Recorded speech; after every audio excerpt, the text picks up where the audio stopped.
नमो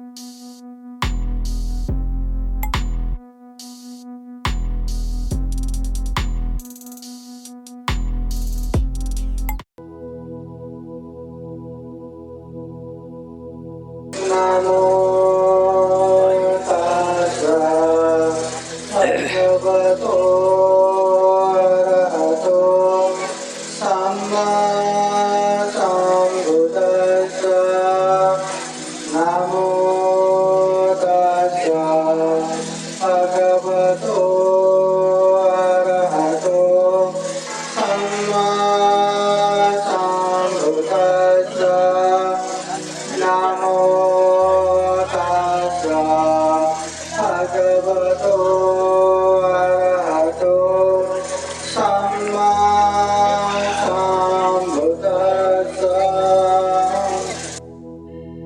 पवतदीपतुल्याय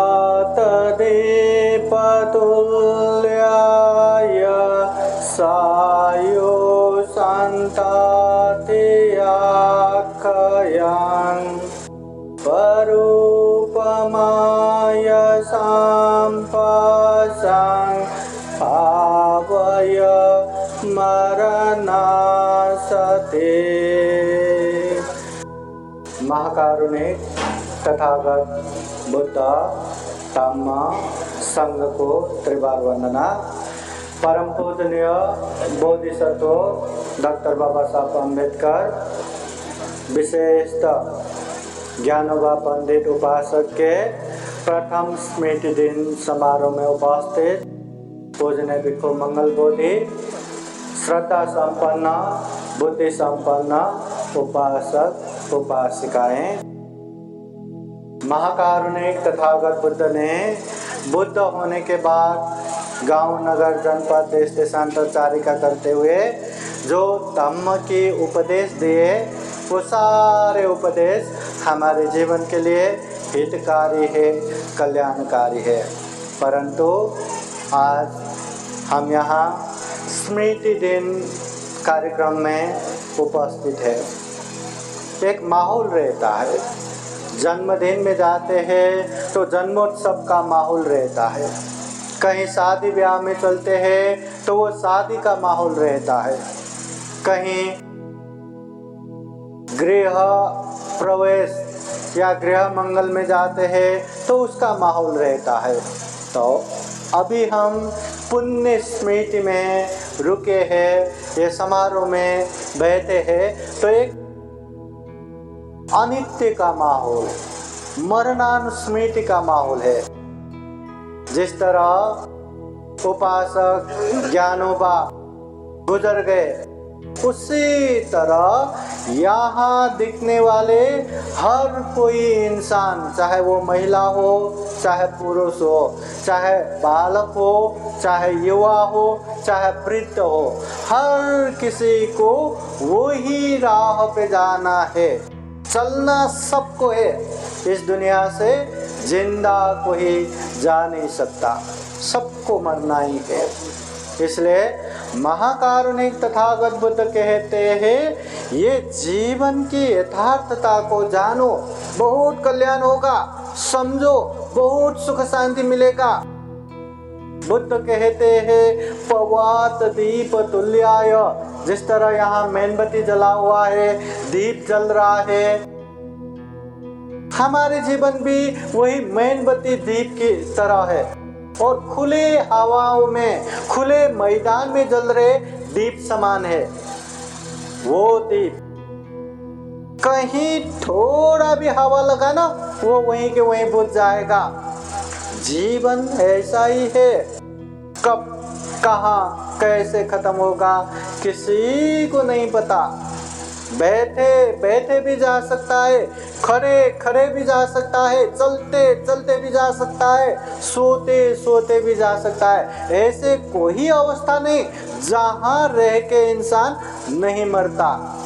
सुबह भी मर सकता है, दोपहर को मर सकता है, शाम को मर सकता है, रात को मर सकता है, मध्य रात को मर सकता है। कभी भी ऐसा कोई समय नहीं कि इस समय पे कोई भी इंसान का मृत्यु नहीं होता। कभी भी कहीं भी कैसे भी ये जीवन खत्म हो सकता है। जिस तरह चारों दिशाओं में हवा चल रहा है, ऐसे समय पे जो मेणबत्ती दीप जलता है ना, कितना मुश्किल है वो दीप जलना। जिंदगी वैसा ही है। लगता है ना लोगों को, अभी तो मैं 20 साल का ही हो गया, अभी तो मैं 40 साल का ही हो गया, 100 साल जीना है और 50 साल है मेरे पास।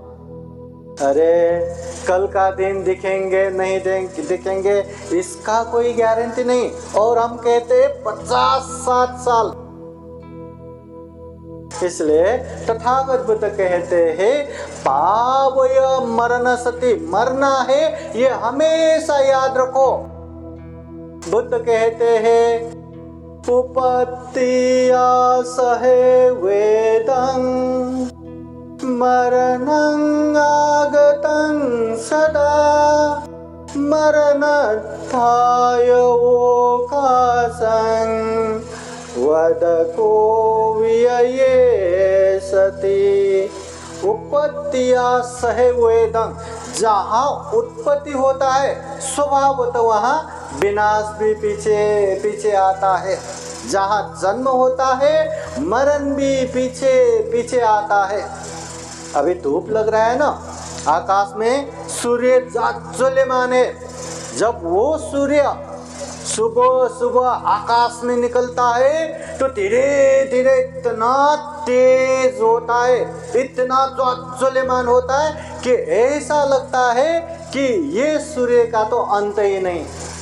पर जैसे जैसे शाम ढलने लगेगा वैसे वैसे ये सूर्य भी दिखना बंद हो जाएगा।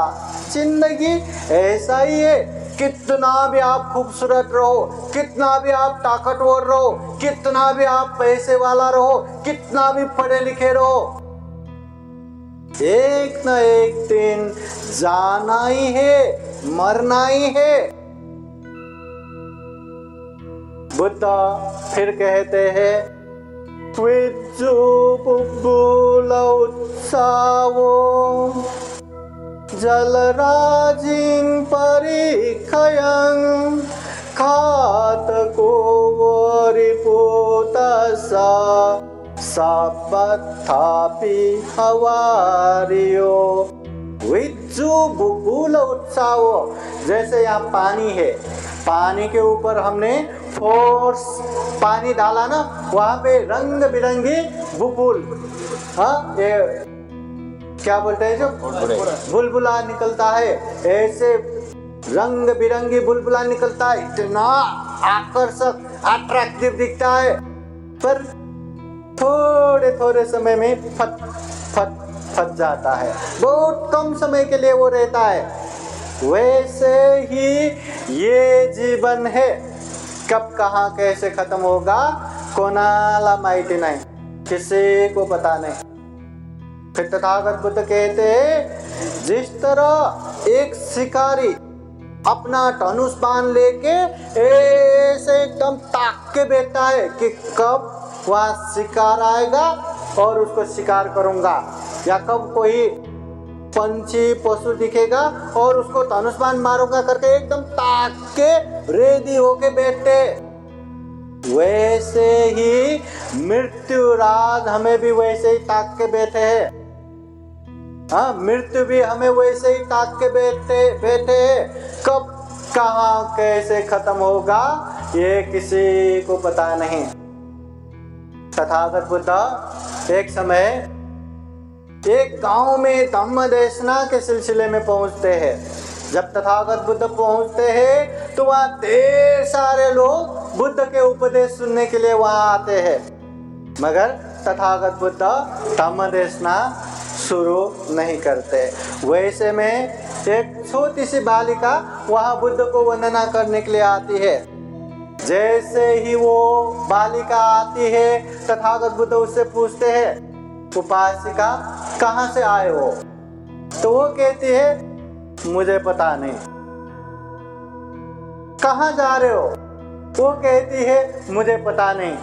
सारे लोग चिल्लाने लगते हैं ये कैसे बालिका है, बुद्ध से भी मजाक करते हैं क्या? कहाँ से आए, घर से आए बोलना चाहिए ना। कहाँ जा रहे हो, ये कपड़ा बुनने के लिए ये जो धागा लाए हैं वो पिताजी को देने जा रहे, बोलना चाहिए ना। बुद्ध से भी मजाक करते हैं, कहाँ से आए पता नहीं, कहाँ जा रहे पता नहीं। फिर तथागत पूछते हैं क्या तुम्हें पता नहीं? वो कहती है पता है। बुद्ध पूछते हैं क्या पता है? तो वो कहती है पता नहीं। सारे लोग चिल्लाने लगते हैं ये कैसे मजाक है, कहाँ से आए पता नहीं, कहाँ जा रहे हो पता नहीं, क्या पता नहीं? पता है क्या? पता नहीं। तब तथागत बुद्ध सब उपासक उपासिकाओं को शांत करते हैं, हे उपासक उपासिकाएं थोड़ी देर शांत रहो, ये क्या बोल रही है ये तो समझो। फिर बुद्ध पूछते हैं उपासिका कहाँ से आए हो पूछने पर तुमने पता नहीं क्यों बोले? तो वो बालिका कहती है भगवान मैं घर से आया हूँ, ये बात तो आपको भी पता है, सबको पता है। फिर तथागत बुद्ध इतने सामान्य बात क्यों मुझसे पूछेगा? इसलिए कहाँ से आए हो मतलब किस जन्म से मैं यहाँ आया हूँ ये तो मुझे पता ही नहीं, इसलिए कहाँ से किस जन्म से आए हो ऐसा पूछा समझ के मैंने कहा पता नहीं। फिर बुद्ध कहते हैं कहाँ जा रहे हो पूछने पे क्यों पता नहीं कहा? तो कहते हैं भगवान मेरे हाथ में ये धागा है, ये धागा लेके मैं पिताजी को कपड़ा बुनने के लिए देने जा रहा हूँ, ये तो सबको पता है, आपको भी पता ही रहेगा। फिर इतने सामान्य बात तथागत बुद्ध क्यों पूछते हैं? कहाँ जा रहे हो मतलब यहाँ से कहाँ जा रहे हो, यहाँ मरने के बाद कहाँ जाएंगे हम? कोई लिख के दे सकता है क्या? कोई भविष्यवाणी कर सकता है क्या? नहीं। तो मुझे भी पता नहीं, इसलिए मैंने कहा मुझे पता नहीं। फिर तथागत बुद्ध पूछते हैं पता नहीं क्या पूछने पे क्यों पता है कहा?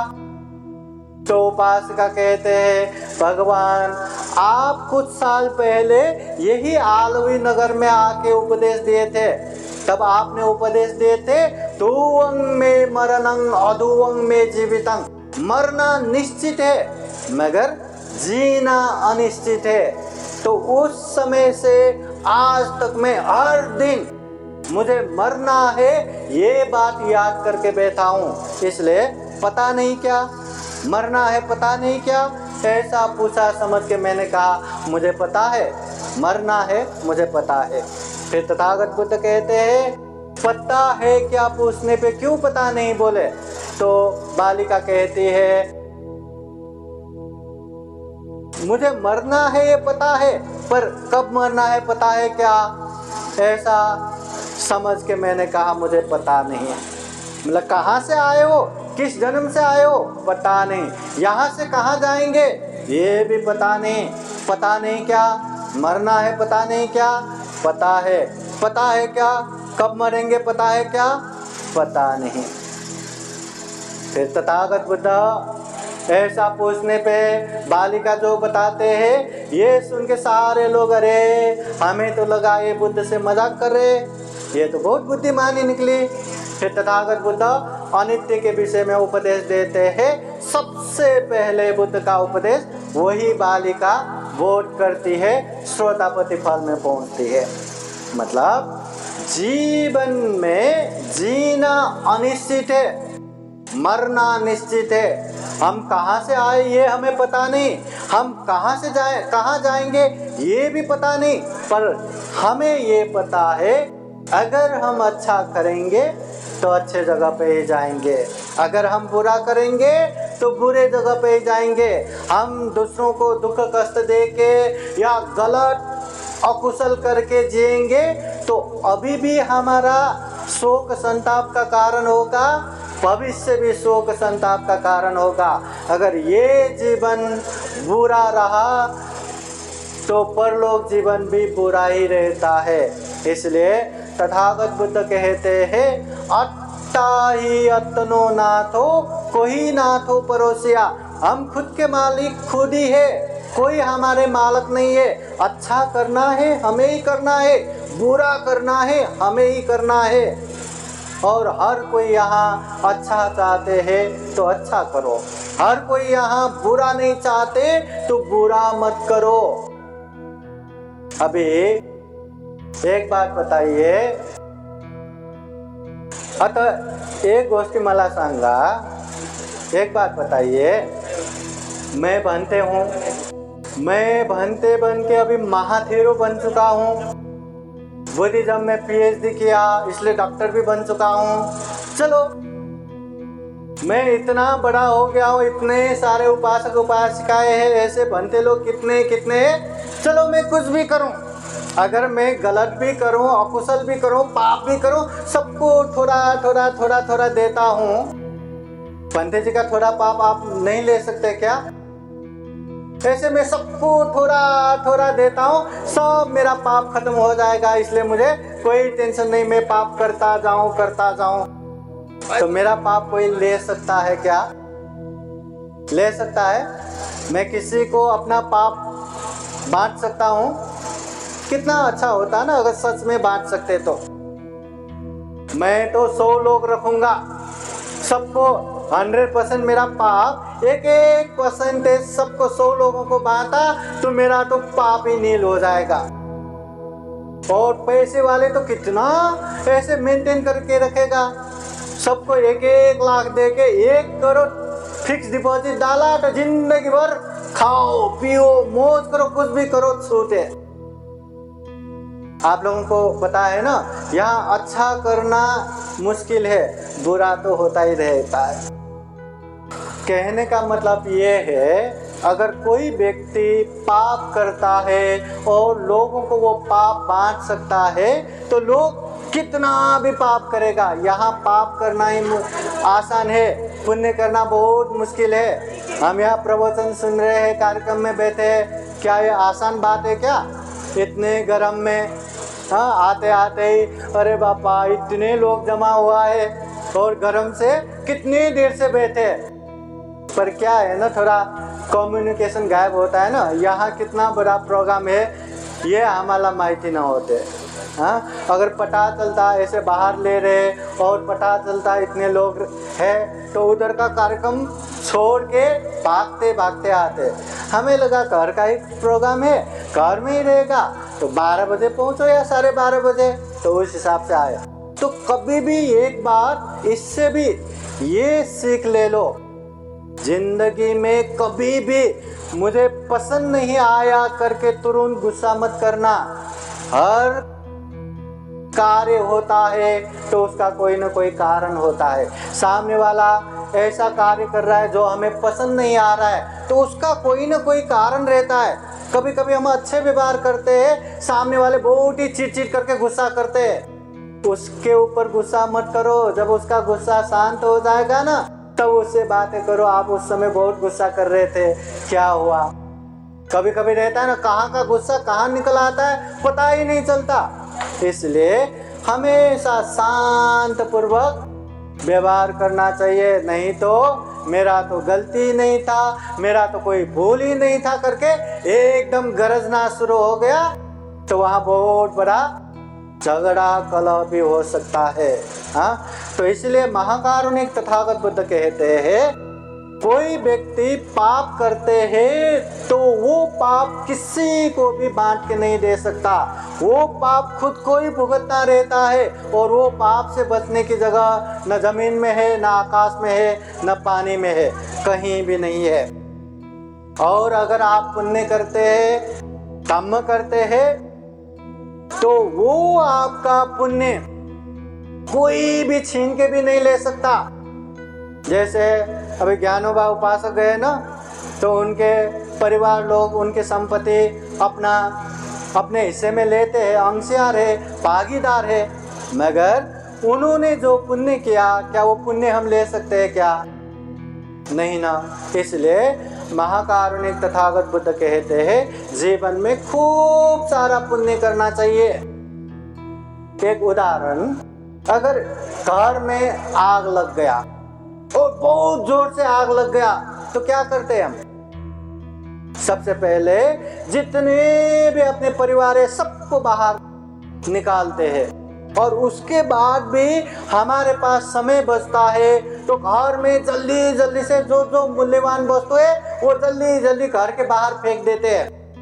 घर से बाहर निकालते हैं, जितना हम घर से बाहर निकालते हैं वही हमारा है, बाकी सब आग में जल के राख बन जाएगा। वैसे ही उपासक उपासिकाएं, ये जीवन भी जरा जीर्ण मरण रूपी आग जल रहा है। न चाहते हुए भी हम बुढ़ापे की तरफ, न चाहते हुए भी बीमारी की तरफ, न चाहते हुए भी मृत्यु की तरफ भागे जा रहे। ऐसे आग जल रहा है। इसलिए जितना हम पुण्य करेंगे, जितना हम धर्म करेंगे, उतना ही हमारा रहेगा, बाकी सब यही छोड़ के जाना है। वो चाहे घर हो, जमीन हो, प्रॉपर्टी हो, परिवार हो, सारा का सारा छोड़ के जाना है। इसलिए बुद्ध कहते हैं पावय मरण सति, मरना है ये बात हमेशा याद रखना। अगर मरना है याद करेंगे तो ये शरीर से पाप नहीं करेंगे, मरना है याद करेंगे तो वाणी से अनाप शनाप नहीं बोलेंगे, मरना है याद करेंगे तो ये मन से अनेक अनेक गलत गलत विचार करके नहीं बैठेंगे। मरना है ये बात हमेशा याद किया तो अनेक अनेक पापों से बहुत बच सकते हैं। आप लोगों को पता है लोग पाप क्यों करते हैं? क्यों पाप करते हैं? कोई पाप करता है खूब धन संपत्ति कमाना है, पैसा मिला तो कुछ भी करते हैं, तो धन संपत्ति के लिए पाप करते हैं। दूसरा पाप क्यों करते हैं? अपने परिवार के लिए, परिवार को अच्छा होना चाहिए, परिवार को सुख मिलना चाहिए, परिवार का स्वार्थ पूरा होना चाहिए, परिवार के लिए खूब पाप करते हैं। बाकी किसके लिए पाप करते हैं? खुद के स्वार्थ के लिए पाप करते हैं और अपने शरीर के लिए पाप करते हैं। तथागत बुद्ध कहते हैं जो धन संपत्ति के लिए हम पाप करते हैं ना, वो धन संपत्ति कभी भी कहीं भी खत्म हो सकता है। आग में जल के खत्म हो सकता है, पानी में बह के खत्म हो सकता है, शत्रु ये षड्यंत्र करके खत्म कर सकता है, डाकू चोर लूट के खत्म कर सकता है, सरकार सर्वस्व हरण करके खत्म कर सकता है। और कितना भी धन संपत्ति हो, जब तक जीवन है तब तक ही, मरने के बाद सब कुछ छोड़ के जाना है। और इसके लिए हम पाप कर रहे। ये जो परिवार, जब तक हम अच्छे व्यवहार करेंगे तब तक ही परिवार है। अच्छे व्यवहार नहीं किया तो भाई भाई बहन बहन भी शत्रु की तरह रहते हैं। और कितना भी अच्छे से रहो, जब तक जीवन है तब तक ही साथ है। ज्ञानोबा उपासक गए, क्या मेरे पास परिवार है, बेटा है, बेटी है, नाती है, कोई साथ में लेके गया क्या? कोई साथ में रख पाया क्या? नहीं। तो ये परिवार के लिए पाप कर रहे। फिर ये शरीर के स्वार्थ के लिए पाप किया, ये शरीर के लिए पाप किया। ये शरीर भी इतना अनित्य है, एक दिन कितने कितने लकड़ियों के ऊपर हमारे शरीर को जला के राख बना देगा। अरे याद करने में भी कैसा कैसा लगता है, ये मेरा हाथ, ये मेरा पैर, ये मेरा चेहरा, कितना अच्छा लगता है ना। खुद का शरीर अच्छा लगता है ना।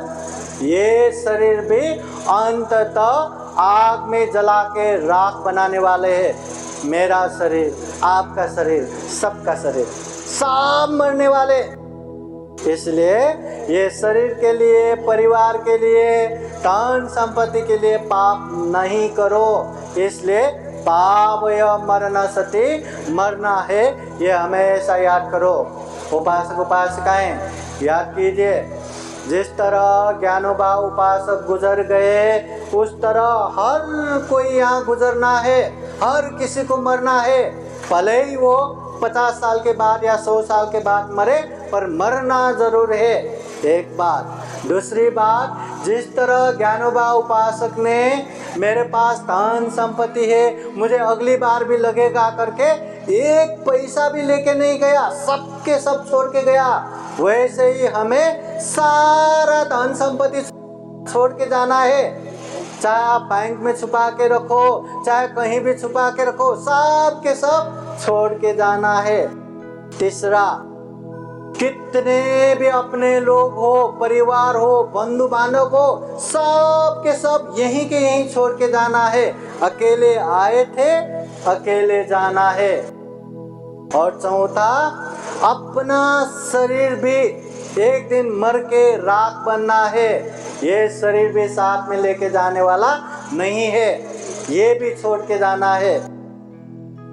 तो इसी तरह ये अनित्य भाव याद करके, मरणानुस्मृति भाव याद करके हम भी जीवन में खूब खूब पुण्य कर सके, धम्म कर सके, कुशल कर्म कर सके, और जीवन में इतना पुण्य कर सके, इतना पुण्य कर सके कि कोई चाहे कि हमारे जो ना चाहने वाले शत्रु लोग हमारे लिए नरक में जाए करके प्रार्थना करे, तो भी हम नरक में न जाए, सुगति में जाए। इस तरह से पुण्य करना चाहिए, पुण्य कर सके ऐसी कामना करते हैं। फिर एक बार प्रार्थना करते हैं, विशेषतः हमने जो शील याचना किया, बुद्ध धम्म संघ के शरण में गया, परित्राण श्रवण किया, धम्म देशना श्रवण किया, ये जितने भी हम कर रहे ये पुण्य है, धम्म है। इस पुण्य के अनुभव से विशेषतः दिवंगत उपासक ज्ञानोबा वामन राव पंडित उपासक को सुगति प्राप्त हो, दुख मुक्त निर्वाण प्राप्त हो, और जितने भी अपने दिवंगत बंधु बांधव है उन लोगों को भी सुगति तथा निर्वाण प्राप्त हो, और बाकी संपूर्ण परिवार बंधु बांधव संपूर्ण उपासक उपासिकाओं को जीवन में खूब खूब सुख हो, शांति हो, मंगल हो, कल्याण हो। जीवन में ज़्यादा से ज़्यादा पुण्य धम्म करते हुए ये दुर्लभ, यह अमूल्य, ये सर्वश्रेष्ठ जीवन को सफल बना सके, सार्थक बना सके, ऐसी कामना करते हुए ये धम्म देशना यही समापन करता हूँ। सबका मंगल हो, सबका कल्याण हो। भवतु सर्वमंगलं। साधु साधु साधु साधु साधु। बुद्धं नमामि, बुद्ध को नमन करता हूँ। धम्मं नमामि, धम्म को नमन करता हूँ। संघं नमामि, संघ को नमन करता हूँ।